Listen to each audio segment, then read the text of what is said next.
What's going on, everyone? Welcome back. Joe and Mike, buildassetsonline.com. Today, we're doing part three of dropshipping ads for beginners.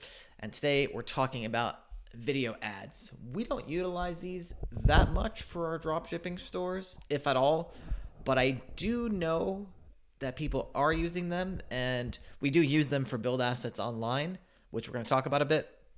But we're going to talk about how they can be a good part of kind of getting people in the door and building trust with your audience. Now, it's not a necessity that you do this, but it is important to think about this stuff as a piece of the puzzle for what is the buying funnel which you're trying to guide customers through with high ticket dropshipping the way that we teach it. So let's get right to this first slide, Mike. I just want to point out for the third time the results you see on the right here. I don't want you to focus on the number. I want you to focus on the consistency over the years of the sales graph going up and up and up, because that's really what it's all about. It's being able to build slowly over time, getting more people into your customer funnel at the top of the funnel, so they're shooting right out the bottom, and making us making a making a conversion, making a sale for you, making money for you, building up your online assets. So, Mike, see here on the screen, we got sales and we got video. What are your some initial thoughts on video ads for high ticket dropshipping? We don't use them that much, but We do use them to a small degree, and I think these come into play when you have your shopping ads built up, you have text ads that are working for you, and you have some SEO going. And so we talk about taking up real estate for search terms or just taking up real estate online in general for your products. And so video ads can really come into play because it's all about getting that sort of all encompassing, ominous, sort of omnipresent, I should say, approach to your store. So they're coming onto your store through organic traffic or their paid ads or whatever.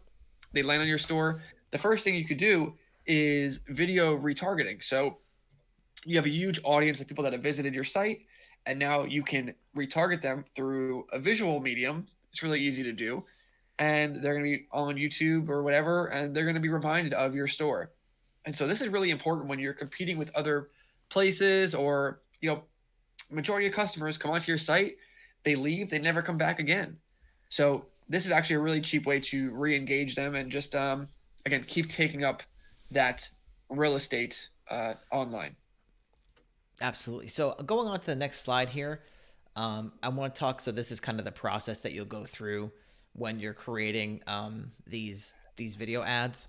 And I actually just want to go to the slide number slide number 16 or so, because I want to talk about the different types of like ways that you can target people with video ads. So there's keywords, topics, and placements. Wait, hold on. The user cannot see this. Let me move this over. Keywords, topics, and placements. I'm actually on slide 17.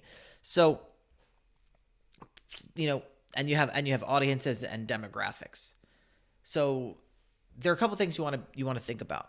So for Build Assets Online, for example, when we target people, we are targeting people to watch our initial videos, which means that I'm going to go to the next slide real quick, which means that, so if you see what I've circled here on the right, this is an ad, like the type of ad that we create for Build Assets Online, where it's just going to show you as a promoted video in the YouTube feed or in the search results.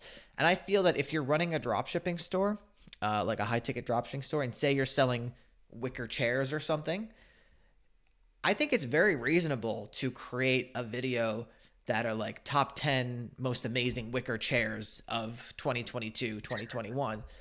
And it could be just a simple slideshow with a voiceover. And just if you go back to how you can target people with video ads, you can use keywords. So if you target wicker chairs for people that are searching wicker chairs on YouTube, there's nothing wrong with that. I think you can definitely get a lot of cheap clicks like that, especially if you're serving up an intent directed video of people that are searching for wicker chairs, because they're going to click that because you're really going to be the only video about wicker chairs on YouTube. And I feel like that can get people in at the middle or of the top of the funnel, and then they're on your Google audience. You're going to retarget them around the web and all that good stuff. What do you think about that, Mike? That's always been something that I've thought was very viable, even though we don't really take advantage of it right now. Yeah, and I think on top of that, you can target people who are searching particular things on Google and target them on YouTube. So I don't want to get too into that, but yeah, I mean, there's definitely different ways you can play around with topics. If someone, topics are they're into furniture or they're into interior design or what have you.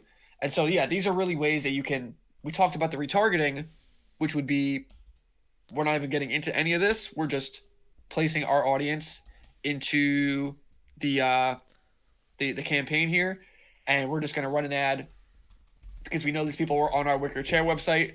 We're going to show them this ad of our wicker chairs, and we know that's what they want. But if you're coming at it like you said, where we're going to go and attract new customers, then yeah, we can do that through a multitude of different ways. We can look at different keywords that people might be searching. So, wicker interior design or what have you, or different topics, or you can even do like Google in market audiences. It's called, which I believe is just like basically you can target things people are passionate about or different life events and stuff like that. So if someone moves or someone's of a different income level, then these are different things you can play around with depending on your particular customer base, and you can cheaply get some eyeballs on there and go from there. So if we look at this another example slide, I just showed how that 10 best wicker chairs here would be more appropriate for targeting in the YouTube feed. This would be called a discovery ad, which you can build inside Google Ads when you make your campaign. But you can see here, I'm watching this video, how I make 100K a month on Shopify without drop shipping. Ha ha ha. And there's this ad for Fiverr coming up before this video. So this is what's called an in-stream ad. And this is more appropriate for a situation like Mike described, where someone has been on your website. They know that they're looking at wicker chairs, and you want to keep hitting them up when they're on YouTube browsing around. And you want to say, hey, if you're still in the market for wicker chairs, come check this out. And there's a good chance that they are in the market. And obviously you would say it in a way that's better than I just said it. You'd make a more compelling video than what I just described. But that's the point, is that you're getting them when they're doing other things, and you're reminding them that the wicker chairs are here when you need them. And maybe going on Fiverr would be an easy way to do this. Just have someone make a video for you. Absolutely. So yeah, again, like you said, Mike, this is really kind of the third step you should do. And maybe, listen, one thing I want to say, going on to the next slide here, is that if you have access to the products that you're selling, which if you're in an industry for, say for example, you're selling telepresence robots, which are those little, basically the little iPads on wheels that you see like Edward Snowden talk on. He just wheels himself. I swear there was like a TED Talk or something, and like he was a robot. Like he was into those telepresence robots. But anyway, those are high ticket products that you can sell. And if you can order one for yourself and make a comparison video, make an educational video about it, that's a great way. Like that can get a ton of views on YouTube for people that are in the market for that stuff. And you can run paid YouTube traffic to it, and it'd probably be very cheap. Couldn't say it any better. And Joe, we talked about the retargeting and how it's like people come to your website and then you retarget them later on Google, or you retarget them later on YouTube. Getting people to first view you on YouTube, you can do it the opposite way. So they're first coming to you, they're first seeing you through YouTube, and then they're clicking to your website, and now they're stuck in your web. So now they're going to get retargeted on Google Shopping or on Google Text Ads, and we won't get into that too much, but yeah, it can work both ways, and just being everywhere is what makes this really work well. Yep. So I think we about covered it all for video ads. I don't know if we're gonna make another one of these Google Ads things for as part of this particular series. But in case we do, or if you haven't seen the other parts of this series, because this is part 3, be sure to go in the YouTube description, check out the playlist, and subscribe so you don't miss the next one when we put it out. I feel like the next one when we put it out will probably be something. I don't know. Do you have any ideas? What else can we talk about as far as Google Ads? I think we've really done it all. Maybe we'll just make one specifically about retargeting or something like that. All right. Sounds good. So check out that in the description. buildassetsonline.com/playbook if you want to learn how to build online assets the Build Assets Online way. That's where you can learn how to do it. So that's all I got. Take it easy.